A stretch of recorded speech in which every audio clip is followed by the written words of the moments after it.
One of the most requested what-if topics in this channel's history is what if Piccolo had a son? And while that topic still resides in the minds of many Dragon Ball fans, the truth is that Piccolo is a father.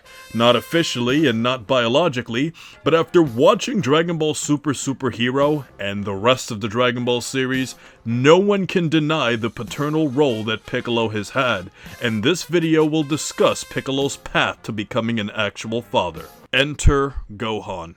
Now, one of the beauties of the Dragon Ball franchise and one of its most consistent writing strengths is how Toriyama finds a way to legitimately pair up heroes and villains. And in the case of Piccolo, he is the quintessential example. Raditz captured Gohan, and Goku was much weaker. So Goku in fact had no choice but to team up with Piccolo, especially since Piccolo's special beam cannon, known in Japanese as the Makanko Sappo, was literally the only way to take down Raditz at that time.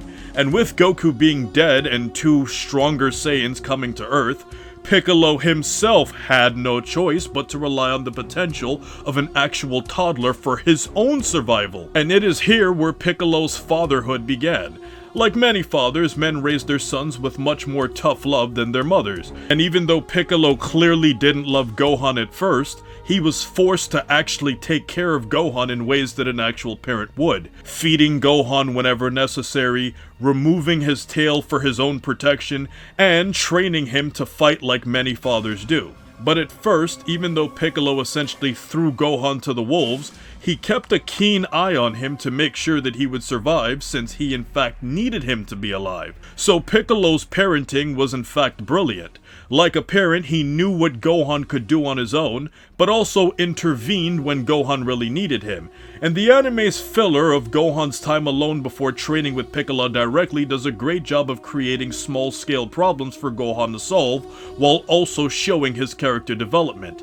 The anime was much more effective for its audience, considering the fact that in the manga a lot less was shown and much more time skips were present. One perfect example that illustrates this is the episode where Gohan found his way back home and Chi-Chi was in the house, totally unaware that Gohan was outside. Now, in this situation, Gohan could have chosen to be with his mother and try to forego his training, but he understood his duty to train and protect Earth with Piccolo.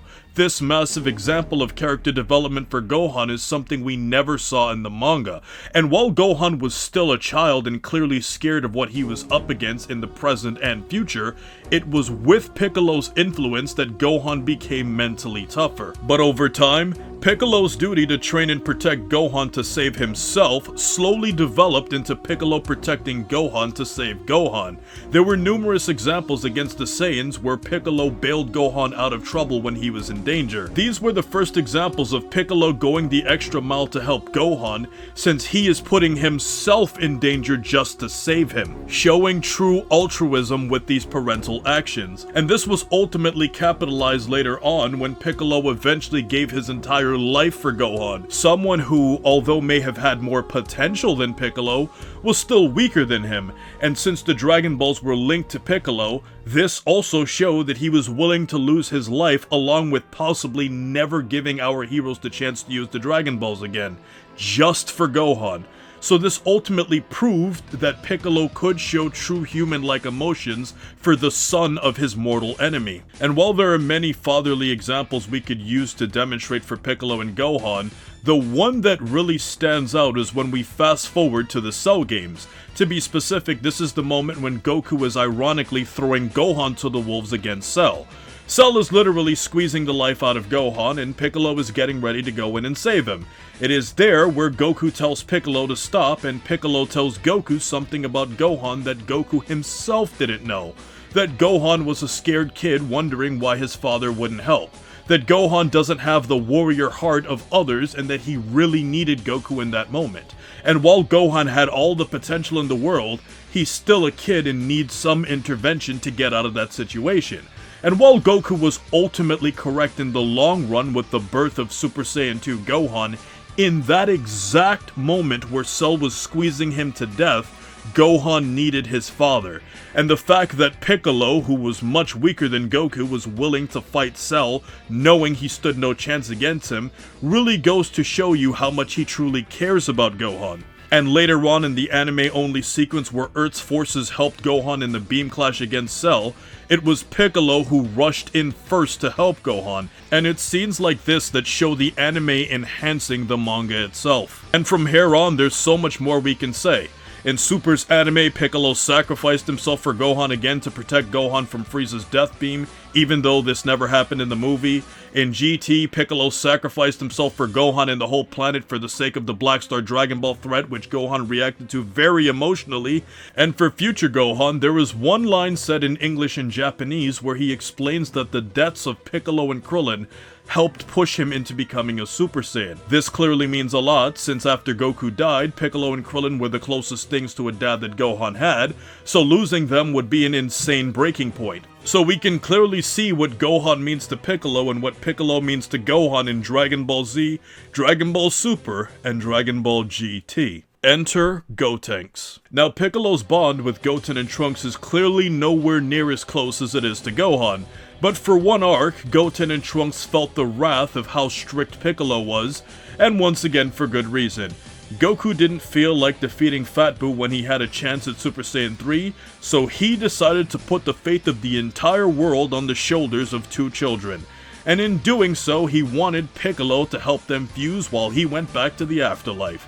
Now unfortunately, because Gotenks was so much stronger than Piccolo had very little control over him as compared to when he trained Gohan in the Saiyan arc. But despite this, he was effective in helping them perfect the fusion technique. In addition, like a good parent, Piccolo was there because he took drastic actions to give Goten and Trunks the best possible chance of winning. He got Super Buu to focus on killing Earth's entire population just to buy time. He outsmarted Super Buu and stalled him at the lookout for Goten and Trunks to have more time to train in the fusion technique in the Room of Spirit and Time, and when all hope was lost inside the Room of Spirit and Time, Piccolo destroyed the time chamber to try and stop Buu. Now the last one may not sound very paternal, as Piccolo was jeopardizing the life of himself and Gotenks just to stop Buu, but when you consider the fact that Piccolo could have destroyed the entrance from the very beginning, he once again gave Goten and Trunks another chance until he felt they had absolutely no way to defeat Buu, and did that as a drastic measure, only to find out that they always had Super Saiyan 3. And when we analyzed the interactions between Piccolo and Gotenks, it was like watching a parent with a strong rebellious child that they have no control over. And you can see in Piccolo's eyes and reactions the frustration he had, knowing that if he had their power he could have defeated Buu, or at least have had a much better chance. Especially when you consider the fact that Gotenks himself was extremely close right before he defused. But there's another small scene featuring Goten and Trunks earlier when Majin Vegeta was fighting against Fat Buu, where Piccolo became the parent once again. Trunks flies off to save his dad while Piccolo restrained Goten. After this, Goten said if I were Gohan, you would let me go. And it is at this moment that Piccolo lets him, showing Goten respect as he allows him to risk his life, knowing he has to try and help out Trunks. We can use this moment to illustrate a parent allowing their children to make their own decisions, regardless of whether or not it will be positive or negative, because independence is an important part of life. And Piccolo gave Goten that level of independence despite his extremely young age. But that's not all. Later on, when Vegeta self-destructed, Piccolo was the one who gave the unconscious bodies of Goten and Trunks to Krillin, while he risked his own life to see if Buu was still alive. So it is with Goten and Trunks that we once again see Piccolo taking on a parental role, but this time for characters that he was not as close to. Enter Pan. Now the relationship between Pan and Piccolo is briefly shown in Dragon Ball Super and mostly in Dragon Ball Super Super Hero. Earlier in Dragon Ball Super, Piccolo was shown babysitting Pan on various occasions when Gohan and Videl had earthly reasons to not look after her. But in Dragon Ball Super Super Hero, there seems to be a retcon of some sort as compared to the original Dragon Ball Z ending. The original Dragon Ball Z ending implied that it was Goku that trained Pan as a toddler, but now when you look at Dragon Ball Super Hero and the fact that Pan is training with Piccolo, it clearly seems to be Piccolo's role to train Pan from a very early age, especially if we consider that Goku's spending the majority of his time training with Vegeta and now Broly on Beerus's planet. And when we consider the fact that our heroes have been living in a mostly peaceful time over the last few years, Piccolo also has the role of picking up Pan from school and looking after her a lot more than the original Dragon Ball Z ending ever implied about Piccolo at all, making him far more dad-like than ever before. And while you're still in the Father's Day mood, check out What If Goku and Gohan trained first in the Room of Spirit and Time. You'd also like What If Piccolo died on Namek, or the evolution of Goku and Vegeta's rivalry. And until next time, stay cool and stay safe, my friends, and let's give thanks to all of the good fathers in the world out there today.